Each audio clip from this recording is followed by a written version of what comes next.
नमस्कार, मैं हूं विजय विद्रोही। आप देख रहे हैं अनकट। तो किसानों और सरकार के बीच का मामला सुप्रीम कोर्ट जा रहा है। 11 जनवरी को दोनों पक्षों के बीच में सुनवाई होनी है। सबसे बड़ी बात है कि किसान संगठन अभी तक पक्षकार नहीं बने हैं।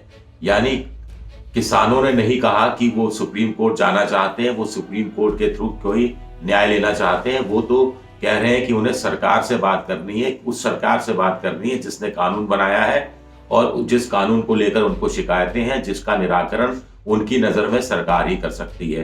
अब दो तीन चीजें हैं जिन पर हम जल्दी जल्दी बात कर लेते हैं। एक तो सुप्रीम कोर्ट में होगा क्या? सुप्रीम कोर्ट क्या किसानों को राहत देगा? सुप्रीम कोर्ट क्या सरकार को राहत देगा? सुप्रीम कोर्ट क्या बीच का रास्ता निकालने की कोशिश करेगा? सुप्रीम कोर्ट क्या कोई मॉनिटरिंग कमेटी बनाएगा जिसमें किसान होंगे, सरकार के लोग होंगे, एग्रीकल्चर एक्सपर्ट होंगे? सुप्रीम कोर्ट क्या केंद्र सरकार से कहेगा कि जब तक कमेटी की रिपोर्ट नहीं आती तब तक तीनों कानूनों पर अमल रोक दिया जाए? और इस सुझाव को क्या सरकार मान जाएगी? ये बहुत सारे सवाल हैं जो आपके दिमाग में और मेरे दिमाग में उठ रहे हैं। बाकी सब कुछ सुप्रीम कोर्ट के ऊपर डिपेंड करता है। सबसे बड़ी बात है कि सुप्रीम कोर्ट के पास इस समय 4 तरह के मामले लंबित हैं किसान आंदोलन से संबंधित। पहला ये है कि ये जो 3 कानून बना के लाई है केंद्र सरकार, ये संवैधानिक जो वैधानिकता है उसके खिलाफ है, अवैध है और संविधान की भावना के अनुरूप नहीं है। एग्रीकल्चर राज्य की सूची में आती है और केंद्र सरकार एग्रीकल्चर यानी कृषि को लेकर कानून नहीं बना सकती 7वीं अनुसूची को साइड में रखते हुए, और ऐसे में इनकी कानूनों की मान्यता, कानूनों को रद्द कर दिया जाना चाहिए, पहली बात। दूसरा, सुप्रीम कोर्ट को यह सुनना है किसानों का ये पक्ष। किसान चाहते हैं कि उन्हें दिल्ली में धरना प्रदर्शन करने की इजाजत दी जाए। सुप्रीम कोर्ट को इस पर फैसला करना है। तीसरा, सुप्रीम कोर्ट ने खुद सुओ मोटो कहा कि किसान इतनी बड़ी संख्या में हैं, कहीं यह तबलीग जमात जैसा मामला, मरकज जैसा तो नहीं हो जाएगा, कोरोना तो नहीं बहुत ज्यादा फैल जाएगा। चौथा, एक याचिका लगी हुई है जो कह रही है कि 1.5 महीने से किसान धरना आंदोलन कर रहे हैं, हाईवे जाम कर रखा है, दिल्ली आने जाने में आम जनता को परेशानी हो रही है।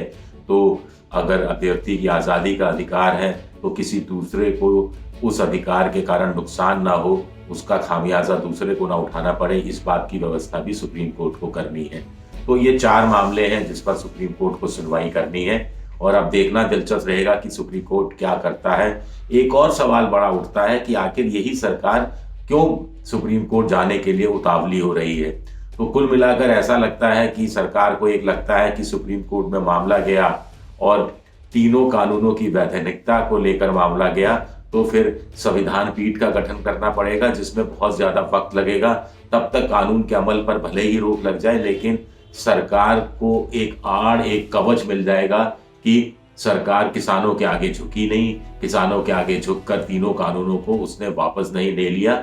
वो सरकार को एक चीज सरकार के हाथ में, एक पक्ष जो चीज है वो सरकार के हाथ में आ जाएगी।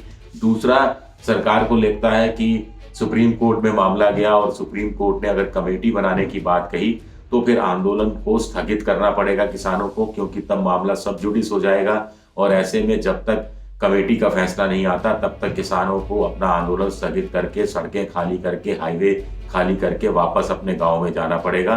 तो सरकार के पास टाइम मिल जाएगा। उस टाइम में का इस्तेमाल सरकार अपने तरीके से कर सकती है कि किसानों के दूसरे संगठनों से बात करनी हो, किसानों के इन्हीं संगठनों से बात करनी हो, और इस बीच किसान थोड़ा और झुक भी सकते हैं, ऐसा सरकार सोच सकती है और बीच का रास्ता निकालने की कोशिश हो सकती है। या फिर जो कमेटी सुप्रीम कोर्ट गठित करेगी उसके माध्यम से कोई बीच का रास्ता सुझाने की और उस पर दोनों पक्ष या तीनों पक्ष सहमत हो जाए, उसकी बात हो सकती है।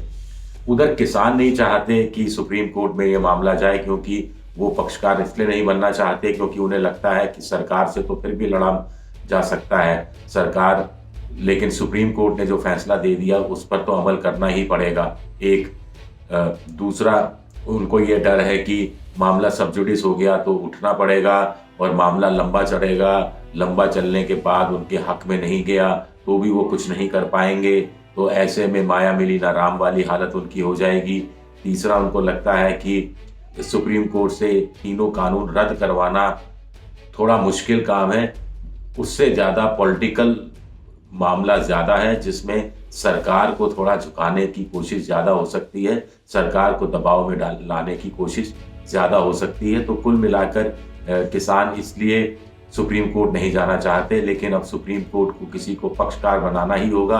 पंजाब सरकार पक्षकार बन रही है, जो यही मुद्दा लेकर जा रही है कि कृषि राज्य की सूची में आता है, और ऐसे में केंद्र ने कृषि ट्रेड, एग्रीकल्चर ट्रेड से संबंधित कानून बनाए हैं, जिनको कृषि से संबंधित कानून बता रही है। और एग्रीकल्चर ट्रेड से संबंधित कानून जरूर समवर्ती सूची में आते हैं, कॉन्करेंट लिस्ट में आते हैं, जिस पर सरकार कानून बना सकती है।